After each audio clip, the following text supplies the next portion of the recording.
they empty, to clear plates when courses end, to exist as furniture that moves when required and disappears when not. He has performed this function hundreds of times. He has witnessed conversations that could destroy senators.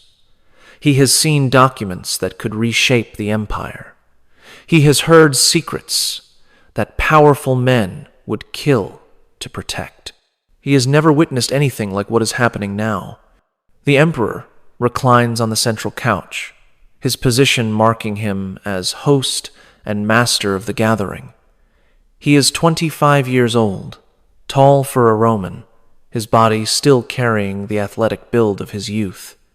His face, which coins depict with idealized features, is gaunt in person, the cheekbones too prominent, the eyes set too deep, the expression shifting between animation and something that looks like absence, as though the person behind the face occasionally departs and leaves the body operating on automatic function.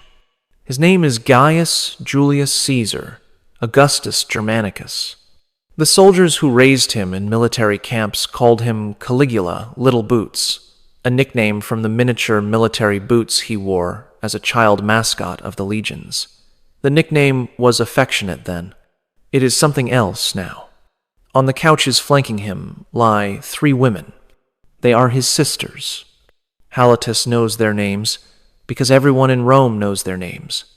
Agrippina, 23 years old, the eldest of the 3, her face carrying the sharp features of their father Germanicus, her eyes never resting, always calculating, always measuring distances and angles and possibilities. Drusilla, 21, the emperor's favorite, her beauty legendary, even by the standards of a family that produced beautiful women. Her expression tonight carefully blank in a way that suggests practice. Julia Livilla, 19, the youngest, her face still soft with youth that the palace is rapidly destroying, her hands trembling slightly as she reaches for her wine cup. They are dressed in silk so fine it conceals nothing. They are adorned with jewelry worth more than most Romans earn in a lifetime. They are positioned on couches, arranged, so that the emperor can see all 3 simultaneously, can reach any of them without rising, can... Halotus stops this line of thought. He has learned to stop thoughts that lead to dangerous places. The emperor is speaking. His voice is pleasant, educated, carrying the refined accent of aristocratic upbringing. He is discussing philosophy. He is quoting Epicurus on the nature of pleasure, pausing to offer his own interpretations, inviting his sisters to respond with comments that demonstrate their own education. It could be any aristocratic dinner party. It could be any gathering of cultured Romans enjoying intellectual discussion over excellent wine, except for the way Drusilla's hand shakes when her brother touches her arm, except for the way Agrippina's jaw tightens when the emperor's attention shifts to her, except for the way Julia Livilla has consumed 3 cups of wine in 20 minutes, drinking with the desperate efficiency of someone who needs to be somewhere other than fully present, except for what Halotus knows will happen when the philosophical discussion ends. The emperor sets down his wine cup. The gesture is casual, but Halotus has learned to read these signals. The conversation is ending. The evening is progressing to its next phase. The slaves will be dismissed, all except the 2 guards at the door, who will ensure no one enters and no one leaves until the emperor permits. "You may go," the emperor says to Halotus, not looking at him, his attention fixed on his sisters with an expression that might be affection on any other face, but is something else on this one. "Return in 3 hours to clear the room." Halotus bows and withdraws. Behind him, as the door closes, he hears the emperor say something to his sisters in a tone that carries no room for refusal. He hears one of the women he thinks it is, Julia Livia, the youngest, make a sound that is not quite a word. He walks away quickly. He has 3 hours. He will spend them in the slaves' quarters, staring at the wall, practicing the art of not remembering.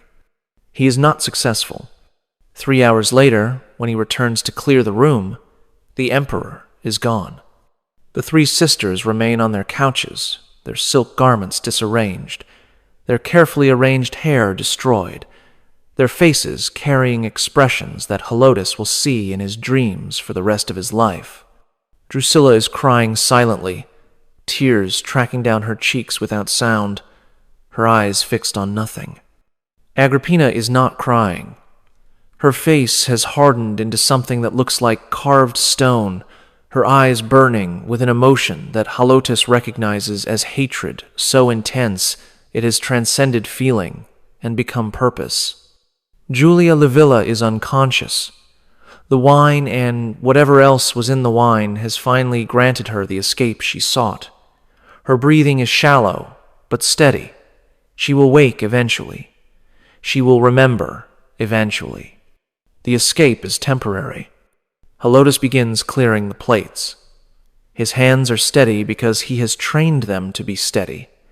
His face shows nothing because showing anything is death in this palace. But inside, in the space where he still exists as a person rather than a function, he is screaming. What you are about to learn has been debated by historians for 2,000 years. The ancient sources, Suetonius, Cassius Dio, Tacitus, all record that the Emperor Caligula engaged in incestuous relationships with his three sisters. They record it bluntly, without the euphemism that characterizes discussion of other imperial scandals. They name the sisters. They describe the relationships. They specify that this was not rumor or accusation, but accepted fact within the imperial court. For centuries, scholars dismissed these accounts as propaganda. Surely, they argued, these were exaggerations designed to discredit a dead emperor. Surely no Roman, even an emperor, would violate such fundamental taboos so openly. Surely the sources were repeating hostile gossip rather than documenting actual events. But the sources are remarkably consistent. Writers who disagreed on nearly everything else, who represented different political factions, different time periods, different levels of access to imperial records, all recorded the same basic facts about Caligula and his sisters. The consistency extends to details that hostile propaganda would not bother inventing. And the physical evidence, the documentary evidence, the administrative records that survive in fragments, all of it confirms that something extraordinary was happening in the imperial palace during Caligula's 4-year reign. Tonight, you will learn what the ancient sources actually recorded, not the sanitized versions that appear in popular histories.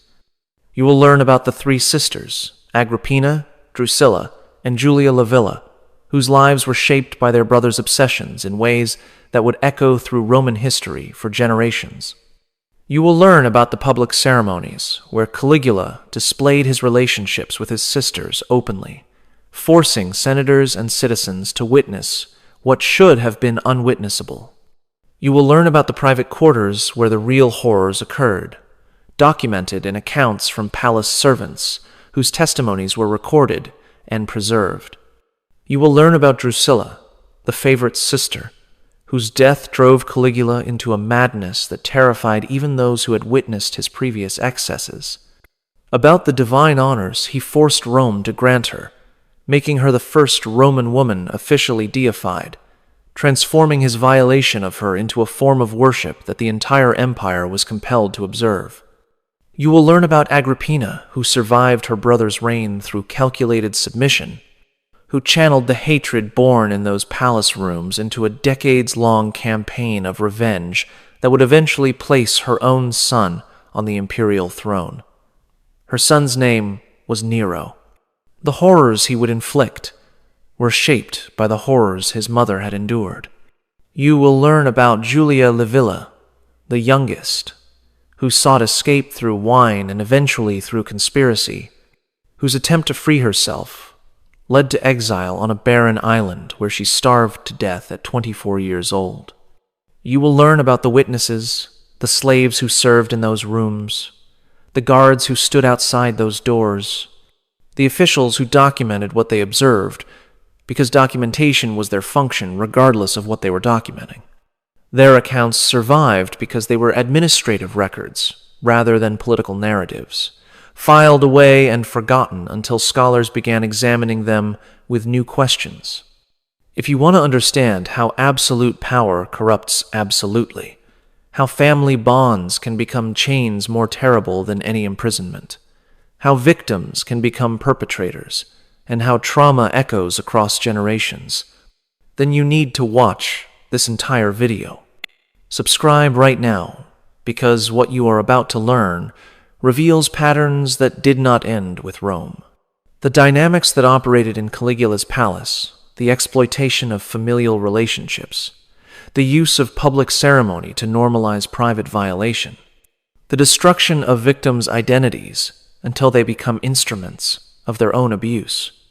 These dynamics persist in recognizable forms. Hit that subscribe button and leave a comment telling me where in the world you are watching from. Because these three women existed, their suffering was real. And understanding what happened to them illuminates something fundamental about how power operates when no restraints remain. Now, let me take you back to the beginning, to the family that produced both the victims and their destroyer, to the circumstances that placed three sisters entirely within their brother's power, to the childhood that created the man who would become Rome's most infamous emperor. Gaius Julius Caesar Germanicus was born on August 31st in the year 12 AD, the third son and youngest child of Germanicus and Agrippina the Elder. His family was Roman aristocracy at its most exalted. His father, Germanicus, was the most celebrated general of his generation, beloved by the legions, popular with the Roman people, considered by many to be the natural successor to Emperor Tiberius. His mother Agrippina the Elder was the granddaughter of Augustus himself, carrying bloodlines that connected her directly to the founder of the empire. Gaius spent his early childhood in military camps along the Rhine frontier, where his father commanded Rome's northern legions. The soldiers adored him. They made him miniature military equipment, including the small boots that gave him his nickname. They treated him as their mascot, their good luck charm, their connection to the dynasty that ruled them. His three sisters were born during these years: Agrippina in 15 AD, Drusilla in 16 AD, Julia Livilla in 18 AD. They were raised together in the camps, then in Rome, then wherever their father's duties took the family a childhood of constant movement, of public attention, of understanding from earliest memory that they were not ordinary children but symbols of imperial continuity. In 19 AD, when Gaius was 7 years old, everything changed. Germanicus died in Antioch under circumstances that many believed were murder. Agrippina the Elder publicly accused Gnaeus Calpurnius Piso, the governor of Syria, of poisoning her husband at Emperor Tiberius's orders. Whether this accusation was accurate remains debated, but its consequences were immediate and devastating. Tiberius viewed Agrippina the Elder as a threat. She was too popular, too outspoken, too connected to legions that might support her son's claims to power over Tiberius's own bloodline. Over the following years, Tiberius systematically destroyed her. Her two eldest sons were accused of treason and died in imperial custody, one driven to suicide, one starved to death in prison. Agrippina herself was exiled to the island of Pandateria, where she was beaten so severely by guards that she lost an eye, where she eventually starved herself to death rather than continue living under such conditions. Gaius witnessed all of this.